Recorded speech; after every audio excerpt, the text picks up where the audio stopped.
Good afternoon. Professor Paresh Joshi. He's from Department of English, Veer Narmad, South Gujarat University, Surat. His varied contribution finds expressions in various public address and trainings that he gives across India as a resource person. As a trainer, he has conducted training programs with leading corporates and colleges across the country. Today, he is going to talk on integrating various networking tools in online teaching. I welcome him. Over to Professor Paresh Joshi. Thank you. He has conducted training programs with leading corporates and colleges across the country. Today, he is going to talk on integrating various networking tools in online teaching. I welcome him. Over to Professor Paresh Joshi. Thank you. He has conducted training programs.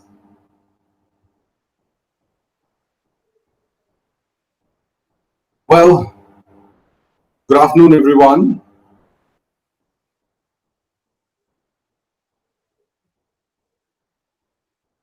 Am I audible? Yes, sir. Should I begin? Yes, sir. All right. So, well, good afternoon, everyone.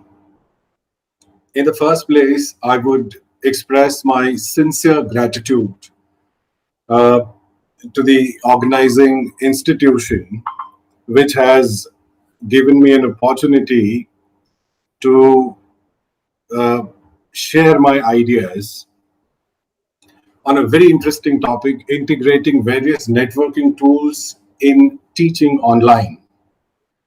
Uh, well, we live in a world which is suddenly turned online.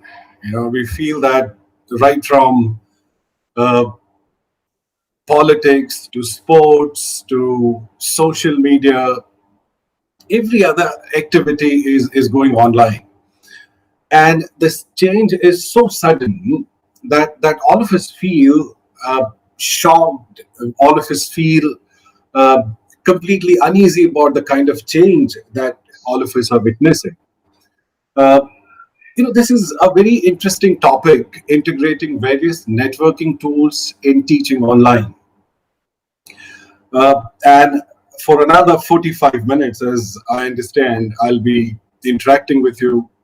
There will be about 15 minutes time where we will have uh, an exchange of questions and answers. I want to begin my presentation with this interesting visual, and I want each one of you to have a careful look at this diagram, if you put it that way. This was the lead editorial in Times of India yesterday. Some of you would have read it, I know. Losing our minds on social media. As I said, it is an editorial which was published yesterday, a lead editorial. Now, the question is, aren't we losing our minds on social media? As you see on the horizontal axis, you have confidence, and the vertical you have intelligence, and then you have three behaviors indicated here. Our social media behavior, as a matter of fact: acceptable behavior, ideal behavior, and terrible behavior. The kind of world we see today around us, the kind of media use we see around us, rather social media use we see, social media is more used for oral lynching or cyberbullying, if I put it that way. And this is the stigma that goes with social media, that it is used more probably for negative purposes than the positive purposes. And very interestingly, I'm going to discuss social networking tools, or rather networking tools, and how they can be integrated in making teaching and learning more productive as we move up the line. Now, as we think of this, when you see acceptable behavior is high on intelligence and probably low on confidence. But when we say terrible behavior, it is high on confidence and low on intelligence. With this, forward, I would launch myself into the discussion that, well, what I want all of you to think about is that there's a lot of stigma associated with social media or other networking media or media tools in the classroom. And as we go on to discuss, we will find out how, even when there is so much of stigma associated with it, how we can make it so very interesting in our classrooms. Uh, I wish that each one of you just have a quick look at this uh, digital world that we live in. And I want each one of you to quantify the kind of internet use, the kind of social media use of 7.77 billion population, about 5.16 billion users mobile phones, 4.7 billion users internet, and look at the whooping number, 3.81 billion, they are active social media users. And in percentages, 55 use, internet, or they are in the digital world. About 66 percentages use mobile phone, 59 are internet users, and 49% of the total population is using social media, and they are active social media users. Uh, I also want you to have a look at something very shocking, and please mind this is April 2002 statistics. Of 4.57 billion internet users, that comprises of 59% of the total population. There's a rise of 7.1%. That is 301 million people added to this gambit of media users. And look at the average time that is used. About 6 hours and 39 minutes is the total amount of time an average media is using, on internet. Here is the statistics of mobile users, 4.20 billion, and they are, I want you to have a look at, they're spending an average of 3 hours and 24 minutes of time, on mobile. Now, this would give us an idea as to when we say social media or when we say networking tools, because when we say networking tools, we're primarily talking about social media tools. Look at the kind of use. It's huge. It's massive. And when we say social media users around the world, they, as we have seen, about 3.81 billion population of the world is using social media. Once we realize that social media is so much in use, almost every next individual whom you come across is holding on a cell phone and is busy accessing some kind of information or is busy socially networking on internet. Now, that's the kind of usage. There's a term that we're using, and the term is netizens. So these are the number of netizens moving around us. Look at Facebook in its use. The India tops, again, this is an April 2020 figure. We have 280 million users of Facebook in India. And same is the case with all the social media platforms. Coming back to the topic that we have chosen for the discussion today, integrating networking tools in teaching online. Now, all of us by now have become aware, because the entire education has gone online. It is not at times necessary to define what is online learning. But since we are going to have a detailed discussion on integrating social media tools, integrating networking tools on teaching online, let's have a quick look at what exactly do we mean when we say teaching online, or what is online learning. I mean, it comprises of two larger ways in which online learning is operated: synchronous and asynchronous. It is a kind of learning which is facilitated by mobile phones, laptops, electronic gadgets used via internet. What it gives you is a choice of using or learning the content anytime, anywhere. We are also aware that it also breaks us free from the geographical barriers. Quickly defining synchronous learning or synchronous teaching, if I put it that way, is live. If I talk about this present session, it is happening on a synchronous online platform where I'm available live and I'm available for a live interaction. I'll be able to give you a feedback live if needed. Asynchronous, on the other hand, is online learning, uh, which doesn't have the live delivery.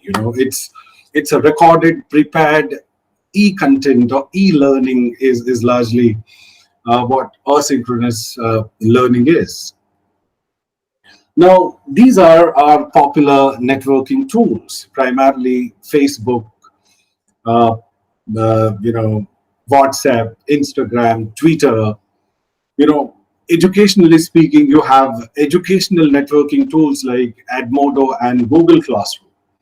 So we're largely going to talk about networking tools. And when I say networking tools, I'll be talking about social networking platforms which allow us, the provisions of socially networking.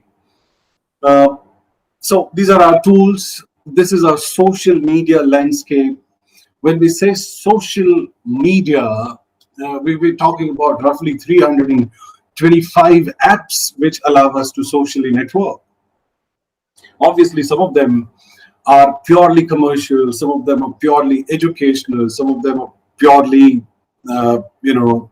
they are associated with media. But then this is our landscape,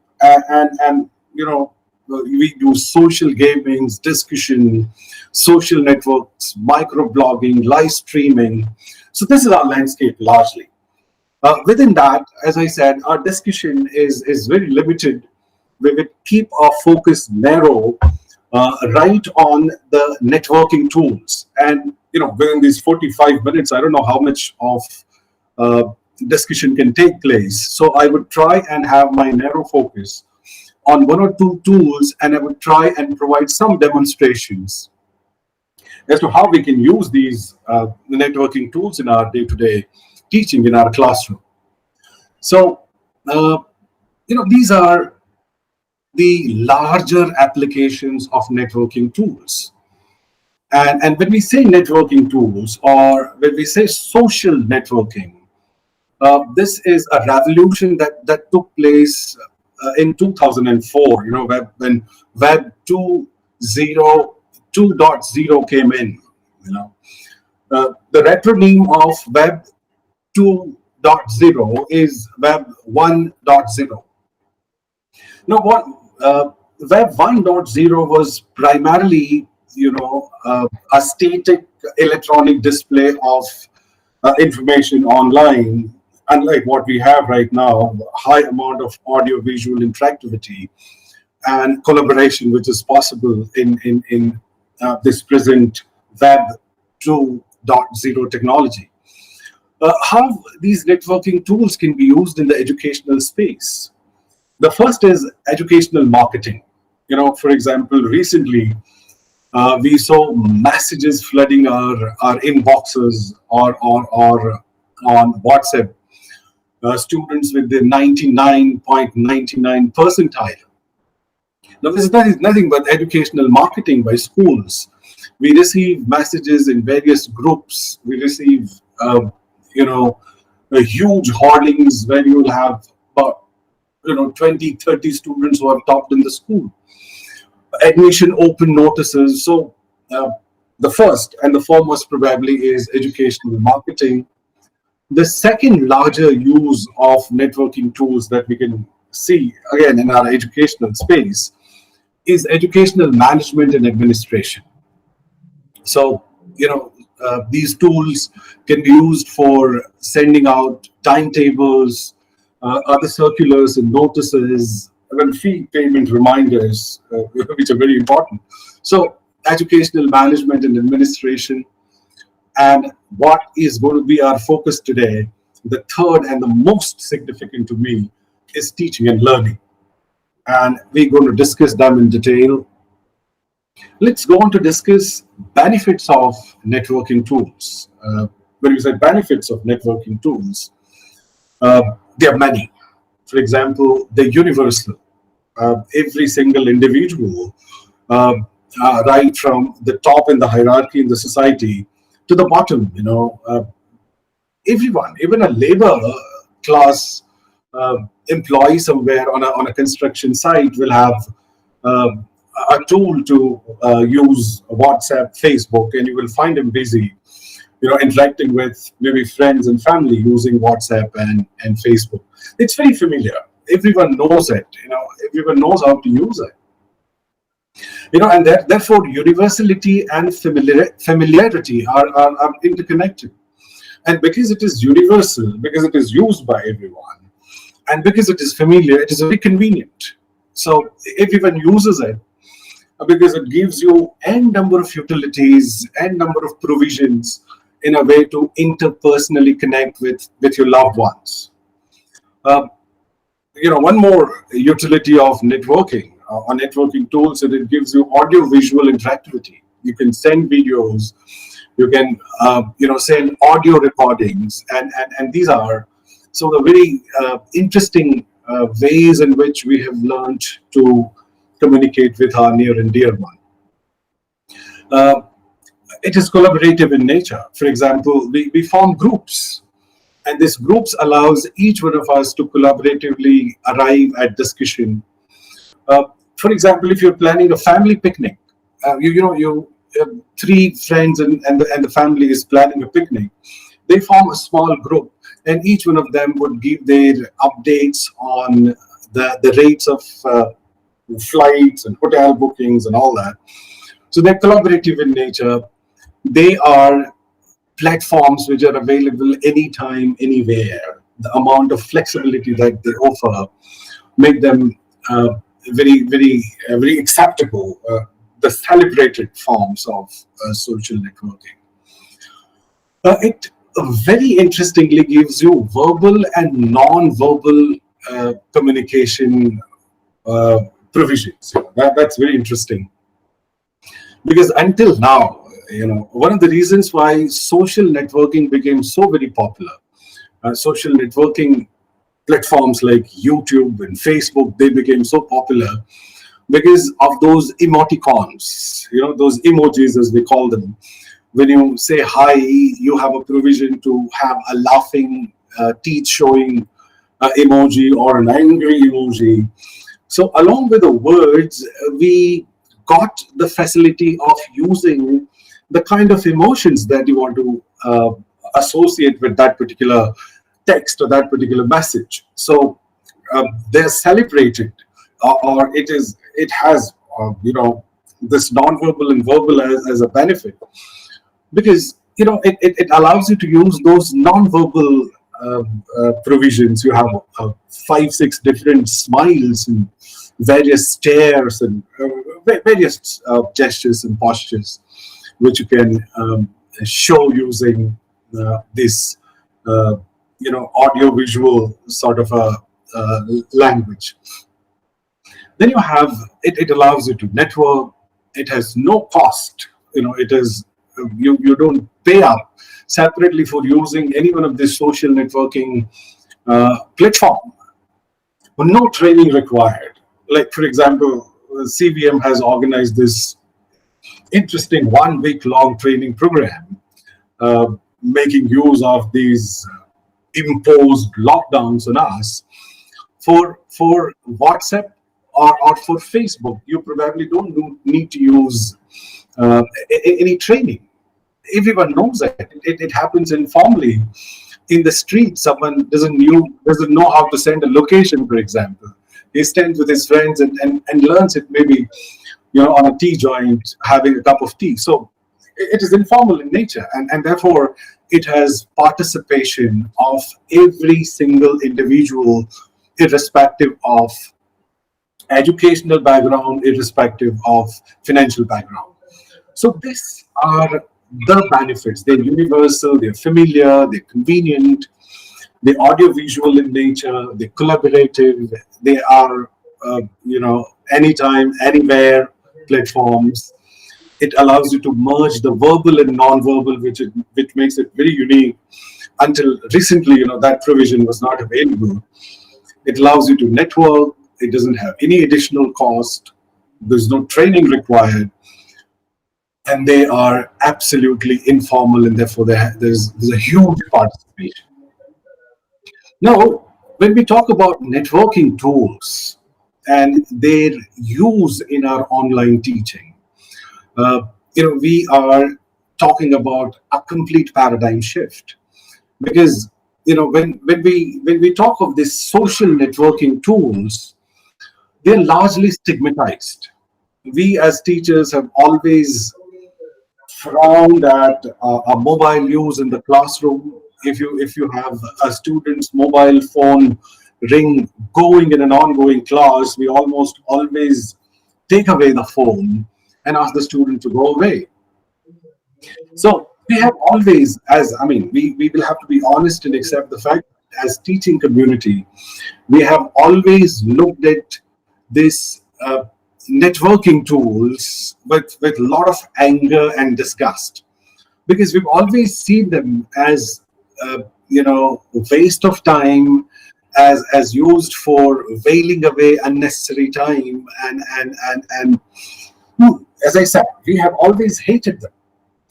Now, when we talk of integrating them into online teaching, or teaching per se, at the moment, when you say teaching, you're actually talking about online teaching. God knows when we are going to go back to our classes, because that's the future. Nobody knows. Coming back to what I was discussing, these networking tools, when we talk about, can have amazing impact on the teaching and learning if we leverage the popularity, if we leverage the universality and the familiarity of these platforms, and if we somehow learn to bring them in classrooms, or if we somehow learn to integrate them in our day-to-day teaching, they have outstanding outcomes. And I think I would share with you some of the examples of how these networking tools, something like blogging, for example, and the names here, Dr. Atanu Bhattacharya and Dr. Kiran Chauhan, are familiar to everyone listening to me. This is an amazing experiment done in 2010. I think both of them were with HMPCDC Institution, augmenting learner autonomy through blogging. Now, blogs, all of us know, can act as a personal online diary. This was an interesting study where students in the first place were educated, because many of them were not aware how to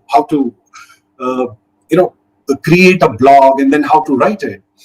But you can read this paper, because I'll not have time to discuss everything in detail, but I'm showing you some examples as to how these tools have created tremendous impact in the teaching and learning process. The fact that these tools are very popular, used by everyone, if we leverage its potential in our teaching and learning, they can actually enhance the outcomes that we're looking at. So this was an amazing experiment using blog, actually a social networking tool, in the classroom, and it had wonderful results. This was obviously, the augmenting learner autonomy through blogging was used for teaching English language. And, HM Patel Institution should take pride in, having so many such MPhil and doctoral research. I would advise every colleague who is listening to me right now to explore these, researches done by Department of English primarily, And most of these research dissertations focus on teaching English language. And probably because I am a faculty of English, I know about English more, but I've taken trouble to take examples from law. This is an example of, read the title with me, Online Teacher-Student Interaction Using WhatsApp in a law course, And look at this. This was a very interesting experiment. All of us know the benefits of activity-based teaching. For a long time, it ruled the pedagogy, and teaching landscape. Now, this is an interesting experiment of role plays conducted using WhatsApp, and this would raise your brows because it's out of the box to think of doing role plays using WhatsApp, something which is otherwise used for social networking. This role play was conducted by dividing students in three groups: plaintiffs, defendants, and judges. The groups were monitored by teacher, and then these role plays were conducted on WhatsApp groups, on chats, and audio, video recorded. But as I said, in 45 minutes, I'll not be able to discuss these. I have put the web links of all these papers. I would share this presentation with all of you. You can read these papers. They are very interesting experiments, loudly telling us how we can use social networking tools in our classroom, something as popular as WhatsApp, for example. And look at the findings. All the students, once they filled in the questionnaire and when the data was analyzed, they found it interesting. Teaching and learning process, it was an experiment of a blended learning, as we call it. So outside classroom, students were in a position to use. It facilitated closing of the distance between teachers and the students. Now, this is very interesting. It acted as a bridge to break, the distance between the teachers and students. They allowed us to connect interpersonally, demonstrated an empowerment of the roles. Maybe sometimes when a role play is taking place live, because of the peers' presence and the teacher's presence, a performer may not be as open or as empowered as probably he would be on a social networking platform, because nobody is seeing him live. He is typing something. And most importantly, I feel, it broke the myth of inconvenience of electronic devices in the students' learning process. As I said, we've always perceived these tools as impediments, as inconveniences in the teaching and learning process, but they can be leveraged, and that's what precisely I want to convey within this 45 minutes. Let's go to one more very interesting experiment. Effectivity of e-learning through WhatsApp as a teaching tool, and this was an experiment done in medicine.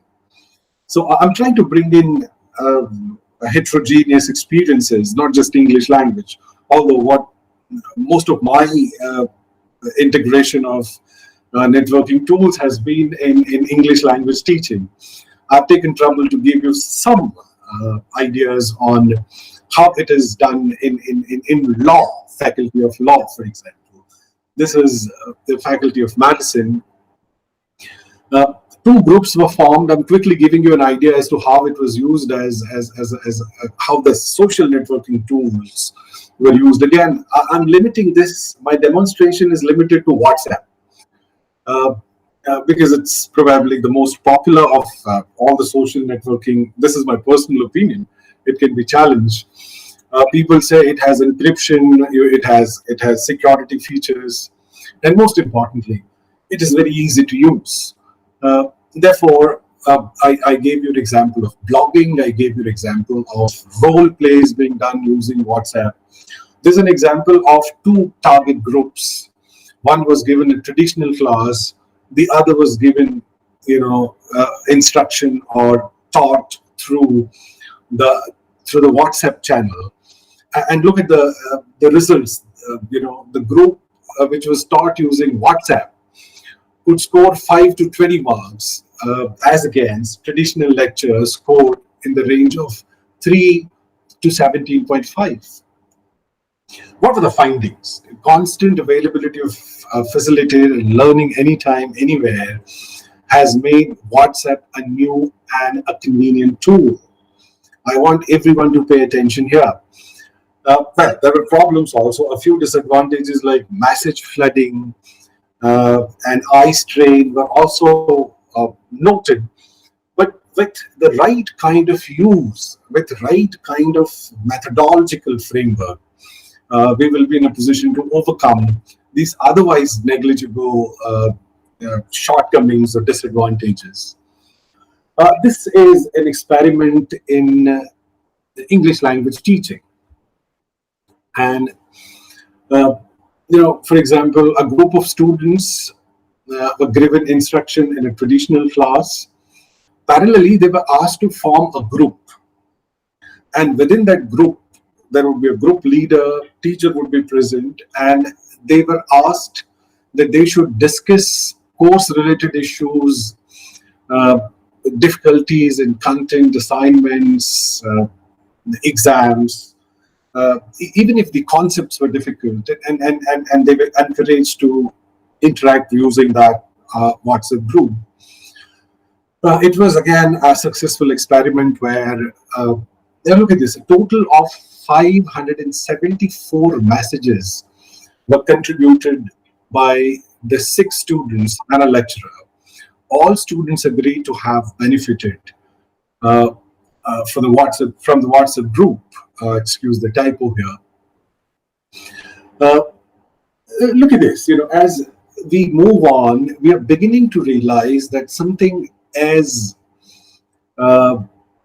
popular as WhatsApp, which is conventionally seen as a tool which is used for chatting, and wasting time, has brought in some amazing results in classroom teaching, or otherwise teaching online, if you put it that way. These are a set of activities. This is something for my colleagues in English department. Look at this. What does WhatsApp give you? It allows you to text. It allows you to take photographs and share it. It allows you to record videos. It allows you to record audios. And then, as I said in the beginning, it has those very interesting emoticons. Now, using these variety of provisions in WhatsApp, you can have numerous activities. For example, gap filling. These are the activities which you can do at school level, but they're still activities. For example, they can then be modified to be used in higher education. One student looks through their textbook, chooses a sentence, writes a sentence, leaving a particular word as an underscore, and then send it to the WhatsApp buddy, and the person responds. Then you have incorrect sentence, odd one out, how to spell, or how do you spell. Look at this. These are very simple activities, but if they're introduced at a proper time, they would bring in interesting results. From those simple activities, you then have a set of activities which are slightly, demanding, on the side of the learner. You have distance interview. You have audio diary, for example. You have English in my community. Student take photo of examples of English they see written around their community. Now, we live in a world which is English-sized completely. As you move into the market space, you see hoardings. Each one of them are written in English. In fact, I remember doing a small experiment, asking students to take photos of hoardings in English where there are either grammatical or spelling errors, and that activity really could bring some very nice participation, nice enthusiasm. And that's the beauty of these social networking tools. You don't really need to motivate your learners to participate. These tools, keep them motivated because they've been using it. If we go back to the point I was making, they're very popular. They're universal, and it doesn't require any training. uh, 30-second presentations, right? 30-second presentations. If you want to use it in higher education, it could be a 10-minute presentation, which can be evaluated by peers, which can be evaluated by teacher, for example. So uh, there are n number of dynamics that we can associate uh, with the social networking tools and their integration in our day-to-day teaching and learning. We have tour guide, for example. Students make a short video of a place they know well. This could be their house, neighbor, school, etc. They could either give the commentary as they film, or one student could be presenter while the other does the filming. Look at this. Now, this becomes an excellent example of the flipping the classroom, or an example of blended learning. Because, as I said, there is a participation, there is an enthusiasm, there is motivation. A lot of times we won't find such a response when we throw up an activity in the classroom, for example. But when we're using these tech tools or networking tools in our classroom, you would see that the learners would readily participate, and they would participate in great number. And as far as I remember, this presentation is also about uh, the participation, the students' autonomy. Well, all of these are pedagogical aspects that go with integrating the social networking tools in our day-to-day classroom. You have what's your name, what's your bag, pocket, what's in your bag, and what's in your pocket. I mean, you can think of 150 different ways of doing it. And as I said, this is something that I'm discussing primarily from the perspective of language teaching. If you are an engineering teacher, you can think of various out of the box activities which can be integrated in an engineering classroom. If you're teaching medicine, you can think of, I mean, we had an example of medicine, for example. So uh, the idea is we'll have to innovate, and we'll have to learn. uh, the way I could bring some examples, we will have to think outside the box and integrate this, create picture dictionaries, for example. Now, what I mean, as I said, we are almost close to the end of the session. I would quickly say how we can use WhatsApp in uh, teaching online. We have taken some concrete examples, but I'm sorry, what all things can be done? With if you're using a WhatsApp, we can form groups, and groups, where teacher is present, is an excellent example of collaborative learning, where teachers contribute, students contribute, a discussion builds up, uh, and then there's a consensus. So groups on WhatsApp groups can be used for collaborative learning. Broadcasts largely can be used for announcements and information. Announcements as to when the assignment is to be submitted. When I say information would mean content which is referential in nature. If the student, I mean, is to be provided some kind of material, it can be provided through broadcasts. Audio visual share feature is available. A lot of times, when, for example, we want to upload a video, let's say in Google Drive, uh, many of us would have experienced that if our internet speed is not all right, it would take ages, to upload a larger video on, the, you know, any storing platform like Google Drive. WhatsApp gives you an amazing provision of breaking that video into few minutes and submit them into small pieces.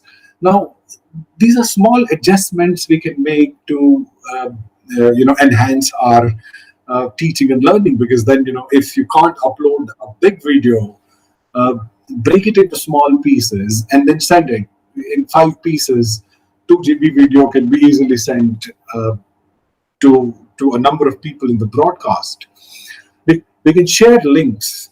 This link, for example, uh, Mr. Vishal was very kind enough to share a link of the live streaming of this particular session with me, and it was done through WhatsApp. So, in fact, I'm giving you a very fresh example of how we used WhatsApp and not email probably. And why we used WhatsApp was because it was very convenient to both of us and it was very fast.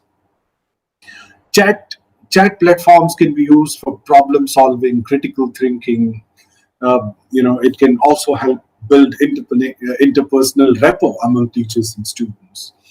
We have audio video calls, again, can be used for the similar purposes.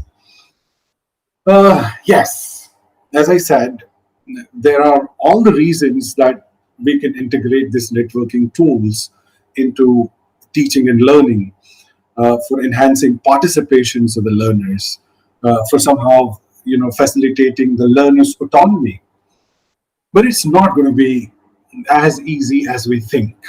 There are challenges. Like every new thing, every new trend, in order to get set, would bring in challenges, and there are equally big challenges. We would quickly, try and deliberate upon them, and we will have to collectively think of how to rise above these challenges, and then integrate this networking tools into our day-to-day teaching. One of the first things that I think is attitude of all the stakeholders toward networking tools and networking platforms, because primarily teachers and parents feel that these networking tools, Facebook, blogs, WhatsApp, Instagram, they are mere waste of time. They are the obstacles, for achieving the learning goals. So that attitude has to largely change. We will have to educate uh, our learners primarily, but maybe we will have to educate ourselves and educate parents about the benefits of technology, uh, networking technology for that matter. That's something that we need to rise above. That to me is the first challenge. Any change brings in some resistance, and there would always be some resistance. Some of us would not agree and say, no, you can't trust students if you allow them to use cell phones in the classroom, or if you somehow put them on, in the usage. If you're trying to enhance the usage of social networking, they will never learn. They will always waste their time. I think that mindset has to change. Uh, One of the major problems, if we come up, if we somehow rise above these attitudinal issues, there is a real problem of access of technology, for example.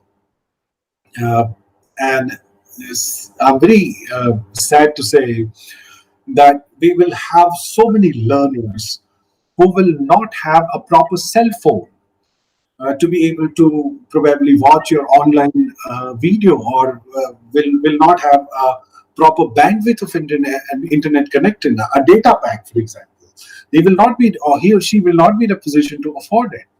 So this is an obvious challenge, and that challenge probably can be overcome if there is some policy intervention. If these, I mean, there have been efforts. For example, Namo Tab was a step in this direction. But if you have, let's say, a gadget, if you have infrastructure, what about internet data packet? So Wi-Fi campuses, but in the times of COVID-19, you don't have your Wi-Fi campuses helping you. So that to me is a major stumbling block. A flooding of non-academic information. So obviously, this is also a very large challenge, if you want to integrate uh, these tools into teaching and learning. There would be, this good morning, good evening, good afternoon messages. There would be a lot of memes flooding. There would be, so yes, there would be a flooding of non-academic information, and somehow we will have to educate our learners, create policy frameworks, motivate them to remain focused on the learning outcomes when it comes to using technology. uh, there would be a breach of privacy. At times there are hundreds of examples where uh, your phone numbers are used by the wrong people. Uh, there's this privacy issue of girl students and their numbers. So this would obviously be a larger challenge, but maybe we'll have to think of overcoming that. Cyberbullying is one more new nuisance which is a part of social networking and networking tools. There's a lot of interference and distractions. Uh, so these are challenges according to me, and with right sort of policy framework, right sort of attitude, we definitely can rise above these challenges. And the examples that I discussed, in terms of those research papers, are an example of rising above these challenges. Finally, I would say never underestimate the power of a teacher, a motivated teacher. And these two probably are the best examples of how, this was a story of a small village in Kolkata where a teacher, creates almost a nest-like structure, a wood house, goes up on the tree in order to get a proper network.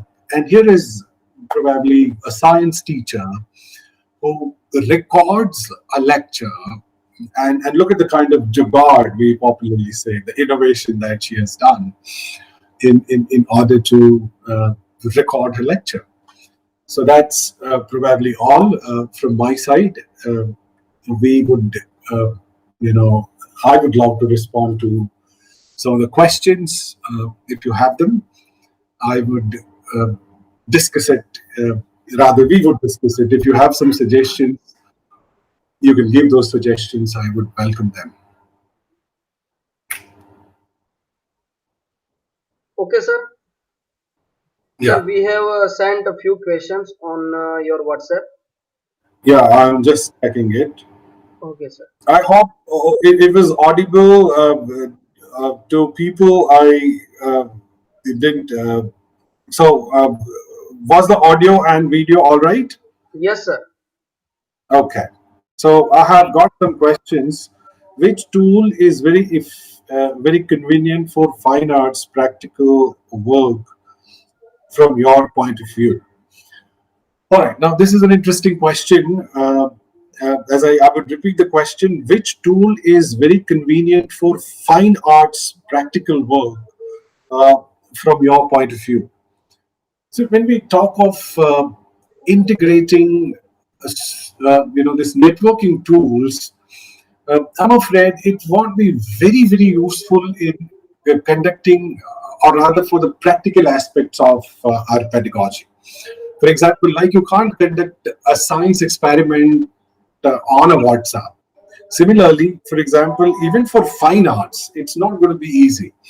But let's say, for example, if there's a painting, if you want to give students uh, a painting, these the paintings can be clicked and sent. The two teachers gives a feedback, and yes, each one of us, because we know our disciplines well, we will have to think of innovative ways of integrating these tools in our own ways. But I think that is my response to it. Which tool is good for teaching practical subjects in science? Uh, as I said, integration of networking tools will not be very, very helpful in trying to pass on the practical side of our syllabus. But if you're asking me a question of subjects in science, uh, if I want to conduct an experiment, maybe I'll have to prepare a video and discuss that experiment. Let's say it's a COVID time and students won't be going to school. I don't know how long will it take. And now you can't do a practical online. The best way probably to educate our students on the practical aspect of our syllabus is to make videos, demonstrative videos, where we show them everything in the camera, taking it close to the lens, explain it, and then those simulations can help students do it. The next question is, how can teacher monitor small WhatsApp group if task is given to all groups at the same time? Uh, this question, how can teacher monitor small WhatsApp groups if task is given to all groups at the same time? Uh, I don't know. I mean, this question is slightly self-contradictory. If there is a big group, the entire group will have to be monitored by the teacher. If it is a question of monitoring small groups, I would advise, in my own personal experience, you cannot have a group of 200 people. It's always going to be difficult monitoring. If that group could be a group of discussing general issues. But let's say if I want to give an assignment, or if I want to do an experiment on collaborative learning, I'll have to form small groups of students where teacher would be monitoring various aspects of the communication that is taking place. Uh, I would look at which gadgets will be a must-have for better interaction and comprehension for the students, besides internet, laptop, Google Meet, Zoom.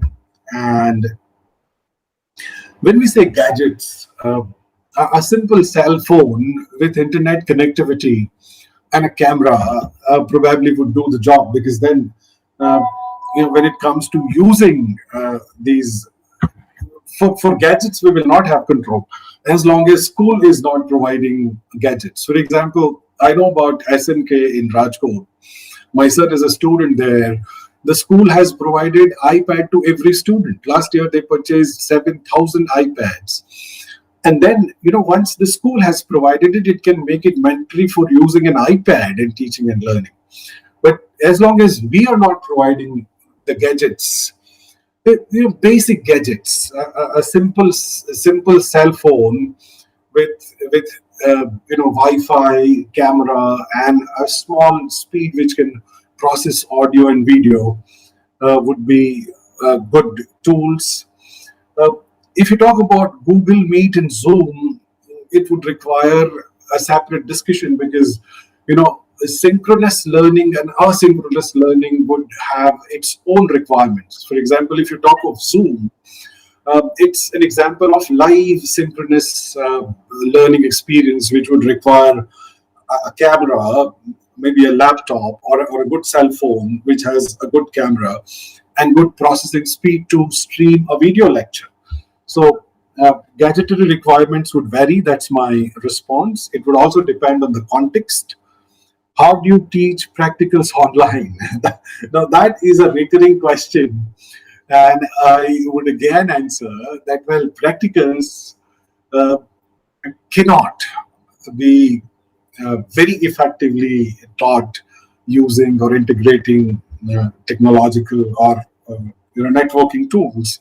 But to me, what I could think of right now, since I have not done science or engineering practicals, probably video simulation videos, because if you go to YouTube online, even human anatomy, for example, if we are if we are medical profession, so animations of human anatomy is available. So we can send the link of the anatomy. Students with interact anatomy or interactive animations are available. For example, I know about phonetics. There are animations which would show you the dynamics of vocal organs, innermost vocal organs like trachea, and vocal cords. So yes, there are bottlenecks, but then we can be innovative enough to find out solutions.